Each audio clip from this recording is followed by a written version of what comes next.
Hi, hello. Welcome ulit kayo sa YouTube channel ko, DJ Rejoice03 Villagracia. Medyo pasensya na kung matagal akong mag-upload kasi may ginawa akong video artificial intelligence. Sabi ko nga doon, maingay sa lugar ko kaya mahirap talaga mag-record. Maghahanap ako ng lugar na medyo tahimik. Okay. So ito yung aking, isa-isahin natin tong cross DJ ha, tong mga parts na yung unang tinuro ko, yung EQ, mga nauna pa. O ito. Itong channel ko ay meron ako nito sa YouTube, meron din sa TikTok, at meron din sa Facebook page. Yung pangalan iisa lang, DJ Rejoice03 Villagracia.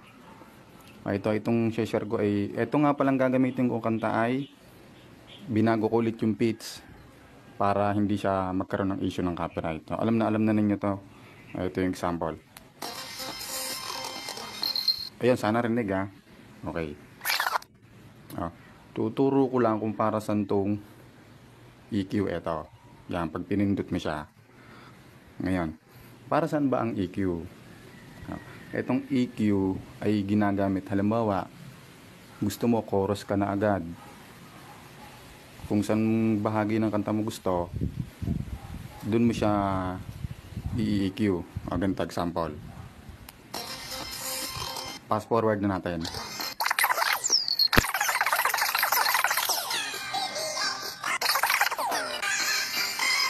Yon, yung chorus, di ba? Ihahanap mo lang siya ng tempo dun sa tracks mo. Ayun, no? Pipindutin mo siya. Ayan, chorus na agad.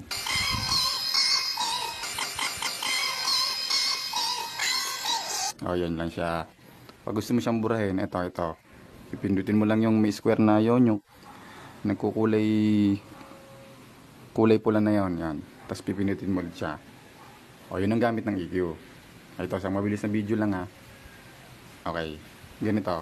Pag pinindot mo yung play, yun, kukunin mo lang yung, kung mag-EQ ka, siguraduhin mo na nasa first drum kick bago sa kami siya i-EQ. Ito nga. Yan. Diba? Tapos, chorus na natin.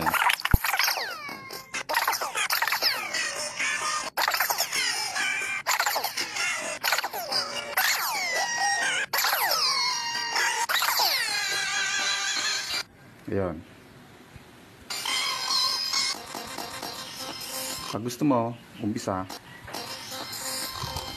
Pag gusto mo, chorus ulit. O, chorus na agad.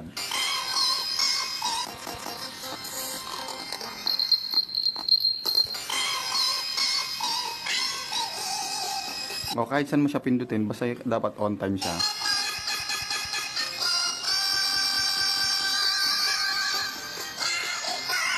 So, yun ang gamit ng EQ.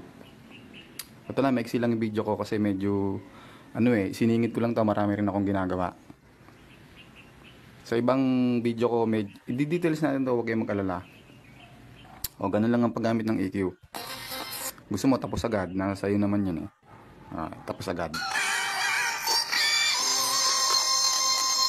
Yun, tapos gagana mo siya. Yun, di ba? Umpisa. Gusto mo, umpisa, tapos agad. Ba, ganyan. Tapos agad.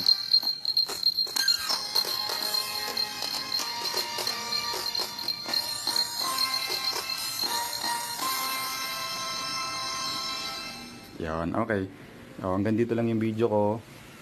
Isinampulan ko lang kayo kung paano maglagay ng hot cue sa inyong ginagawang remix. Kung gusto nyo, kahit yung live, basta dapat unang kick ng drum kung saan nyo itatama.